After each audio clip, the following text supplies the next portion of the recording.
O'zbekistonda 8 soat ishlagan ustaga kim 3 million 300 ming so'm pul to'laydi? Men bugun 8 soatda 3 ta xonaga jami 45 kvadrat laminat terib 3 million 300 ming so'm pul ishlab topdim. 1 kvadrat laminat terish narxi 75 ming so'm. Birinchi va ikkinchi xona razmerlari 4 metrga 360 cm. Uchinchi xona razmeri 420 ga 360 cm. Birinchi xonani kechki 8 dan 11 gacha ishlab tugatdim.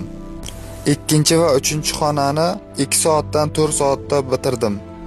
Qolgan 1 soatimni ish joyimni uborka qilib tozaladim. Laminat terish juda oson. Men sizga gap bilan o'rgataman, siz o'rganib olasiz. Laminat terish uchun bir nechta narsani bilish kifoya. Birinchisi, laminat pachkasini ochganda orqasida kodlar bo'lishi mumkin. A1, A2, A3, A4 shular bir-biriga mos tushishi kerak. Bo'lmasa laminatning guli bir-biriga to'g'ri kelmaydi. Ikkinchi qilinishi kerak bo'lgan narsa laminat tagidan falga to'shang. U shovqinni kamaytiradi. Uchinchi qilish kerak bo'lgan narsa devor atrofidan 1 cm zazor qoldiring. Laminat issiq-sovuq bo'lganda cho'ziladi. Cho'zilganda devorni qisib qolib, zazorlari ko'tarilib ketishi mumkin. 4-qoida, laminatni bitta-bitta kiydirib bo'lmaydi.